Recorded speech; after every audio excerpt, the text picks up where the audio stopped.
Kayaknya memang jin tersebut yang berpakaian kayak ratu itu kayaknya memang memasukkan ilmu ke anaknya ibu ini.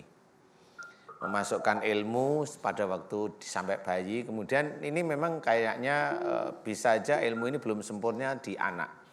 Nanti kalau sampai sempurna ya bisa aja si anak ini mirip seperti dukun yang canggih ya. Dukun tapi canggih gitu. Canggih itu apa namanya ya, hebat lah istilahnya.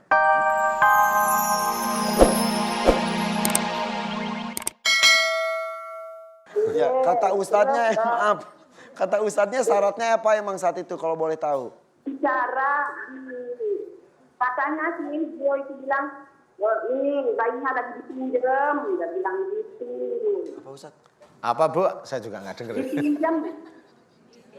Apa? Oh, bayi. Oh dipinjem, oh bayinya dipinjem.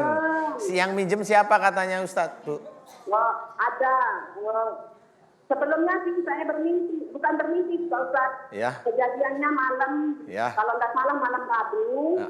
Saya itu baru habis dari kamar mandi, jam 1 itu malam itu tiduran, tiba-tiba datang seorang perempuan kayak pakai mahkota. Itu datang masuk kamar gitu apa datang masuk dapur, Bu? Ke kamar. Oh ke kamar. Pakai buka pintu apa enggak, Bu? Enggak, tiba-tiba itu ada di depan. Ya. Oh gitu. Oke. Siap. Sekarang yang ditanya. Kode, Pak Ustadz, saya dikasih kode, buka baju. Buka baju dikasih kode. Sudah buka baju, terus tangannya di bawah perut saya ini, terus diangkat sampai pusar. Oke. Sudah itu langsung saya Ya. kepit, bilang, aduh sakit, gitu kan, langsung udah menghilang. Nah dari situ sudah kejadiannya kayak begitu. Nah dari situ saya, Siap. ini anak saya ini. Oke, jadi banyak sekali kejadian-kejadian sebelum kandungan itu hilang, kemudian akhirnya datang lagi dan lahir. Sekarang sudah 11 tahun, menjadi pemarah jika sedang marah, wajahnya seperti orang tua. Seperti itu ya? Iya, nggih. Ya udah tanya ke Ustadz ya, itu apa yang sebenarnya terjadi ya Bu ya? Ya, silakan Ustadz. Iya. Ini memang kejadian yang sangat sering di daerah Asia ya. Sering? Sangat sering. Di Indonesia itu juga sering. Sering itu maksudnya tidak semua, tapi sering aja. Kasus yang seperti ini memang diklaim oleh beberapa orang itu tahayul. Ya nggak apa-apa, tapi kan kita belajar untuk bijak dengan cerita seseorang. Kalau memang itu ceritanya betul, ini kajian Islam, masa beliau mau bohong sih? Kan gitu ya. Betul. Kalau beliau itu memang kedatangan seorang, kalau saya bilang itu jin, kalau dia ratu, ya itu jin istilahnya. Ya memang datang kemudian dia ngelus-ngelus ya kan ceritanya tadi seperti itu ya. Kayaknya memang jin tersebut yang berpakaian kayak ratu itu kayaknya memang memasukkan ilmu ke anaknya ibu ini. Memasukkan ilmu pada waktu sampai bayi, kemudian ini memang kayaknya bisa aja ilmu ini belum sempurna di anak. Nanti kalau sampai sempurna ya bisa aja si anak ini mirip seperti dukun yang canggih ya. Dukun tapi canggih gitu. Canggih itu apa namanya ya, hebat lah istilahnya. Saya bilang hebat ini karena banyak dukun-dukun yang menurut saya nggak hebat, biasa aja. Nah, ini karena memang itu jin, saya tidak percaya terhadap mereka bahwa itu jin itu hebat. Enggak, ini hanya cerita aja. Nah anak ibu memang diberi ilmu oleh si jin perempuan ini, saya juga tidak tahu karena saya belum pernah kenalan. Dan juga sebenarnya ibu harusnya tanya sama jin perempuan tersebut, minta nomor HP-nya. Ya Allah Ustadz jangan bercanda Lah kan bisa nanti di calling-calling kalau sudah seperti ini kan bisa aja nanti saya main HP. Oke. Jadi ketawa ibu. Ibu malah ketawa. Nah ini kuncinya begini Ibu, kalau memang si adik ini pengen dibersihkan, insya Allah kita bantu ya, kita bantu. Saya kalau kalau ibu yang bersihin sendiri, kayaknya si empunya ilmu ini bisa marah nih. Saya khawatir, bukan takut, khawatir nanti gangguannya lebih berat bagi keluarga. Tapi harus ditolong juga nih Ustaz. Iya sih, tapi nah inilah Ini kan beda ya, jadi kalau ibu ini mau doa untuk, ini kan sebenarnya nggak ridho, jadi ketidakridhoan si ibu. Tapi kalau ibu itu nggak ridho beneran, ini nanti datang yang punya ilmu. Nah datang itu dia bisa banyak anak buahnya yang datang bisa ngerecokin si ibu gitu. Jadi dia harus ditaklukkan dengan seseorang yang betul-betul bisa. Umpamanya kalau di sana memang ada seseorang ustadz yang hebat, ya silahkan ditaklukkan dulu kalau saya gitu. Seorang ustadz yang hebat, silahkan si ratunya itu ditaklukkan dulu. Sehingga ilmu yang ada si adik ini bisa dikeluarkan. Insya Allah seperti itu. Taklukannya gimana Ustaz? Wah, Oh, enggak perlu lah kalau saya sih enggak perlu kayak begitu, tinggal doa sama Allah Ta'ala aja kalau saya loh berarti ya. yang lainnya juga bisa melakukan dengan cara memohon kepada Allah juga ya? Kalau memang beliau itu tahu, mohonlah kepada Allah, jangan umpamanya pakai air putih dan sebagainya. Enggak, jangan seperti itu. Mohonlah pada Allah Ta'ala langsung gitu loh. Jadi kalau namanya mohon pada Allah Ta'ala, biarlah si makhluk ini berhadapan dengan Allah, bukan berhadapan dengan kita. Kalau umpamanya kita pakai sesuatu dibaca-bacain, ini kita baca-bacain kan ada sesuatu yang nanti menyerang makhluk ini.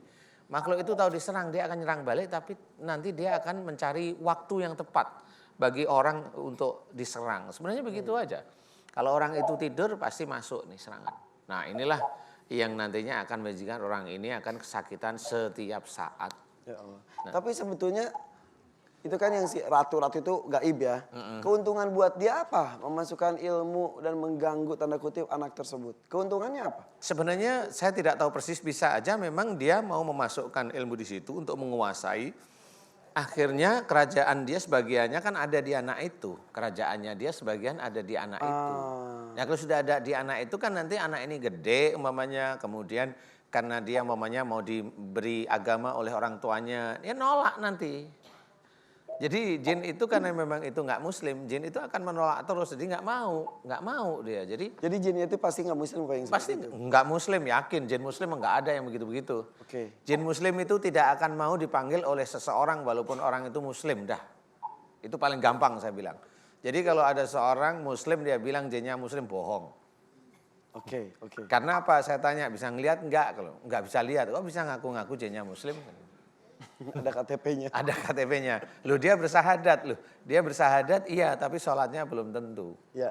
Karena kadang-kadang bersahadat itu hanya Di mulut. di mulutnya si jin. Kadang Untuk kepentingan untuk saja. kepentingan biar dia dikatakan muslim aja. Kadang-kadang seorang ustadz itu bacain orang kesurupan, yang kesurupan dibacain ayat kursi, dia malah pinter juga. Iya. Dan itu sangat sering saya diceritain seperti itu. Jadi makanya jangan pakai yang begituan. Karena mengusir jin pun tidak ada dari sananya pakai ayat kursi. Enggak. Tapi bisa dengan doa aja. Doa secara aja langsung. biasa. Kalau udah tahu cirinya, doa aja biasa. Ya Allah, orang ini kesurupan. Jika kesurupan ini disebabkan karena kesalahan orang ini, ampuni dosa orang tersebut. Satu, jadi mohon ampunan. Ampuni dosa orang tersebut. Terus beberapa kali baru, ya Allah, orang ini lagi kesurupan, aku mohon kepadamu agar engkau lepaskan jin yang ada pada tubuh orang ini. Ya. Amin.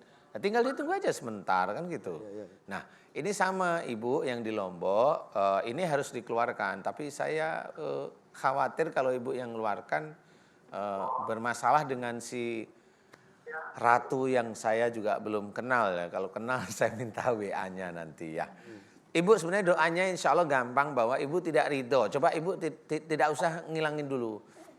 Mohon kepada Allah Ta'ala, ya Allah anak saya jika dimasukin oleh makhluk yang tidak tampak mata tersebut, kemudian saat ini berubah, ibu cerita pada Allah Ta'ala. Dan ibu nggak cuma ibu, si suami juga cerita, aku tidak ridho ya Allah, aku tidak ridho ya Allah. Aku tidak ridho nanti iman anakku rusak. Aku tidak ridho, itu aja dulu, aku tidak ridho. Aku tidak ridho anakku dimasukin ilmu oleh makhluk yang tidak tampak mata. Silakan, aku tidak ridho aja. Terus nanti Allah yang akan mengatur nanti. Sip. Ya. Ibu seperti itu. Mudah-mudahan Ibu ya, saya yakin Ibu juga saking sayang kepada anak, kebingungan bagaimana caranya, mudah-mudahan bisa dicoba. Sudah jelas Ibu? Ya. Ya monggo, salam buat anaknya Ibu ya. Iya. Monggo, Assalamualaikum. Insya Allah. Waalaikumsalam. Ya. Ustadz, nyambung ke materi hari ini. Misal, saya pulang dari sini, sarapan, saya ngobrol dengan istri saya, menceritakan tentang ini, itu disebut gosip nggak? Bun, tadi ada ibu-ibu dari Lombok, bla bla bla bla bla bla bla bla bla. Iya, kalau itu belum tentu gosip karena bisa menjadi ilmu. Oke. Jadi gosip itu kan sebenarnya menceritakan kejelekan orang lain untuk menjadi konsumsi kita, senengan kita. Itu bergosip. Sebenarnya bisa aja kalau memang bercerita, ya namanya orang bisa komunikasi ya bercerita.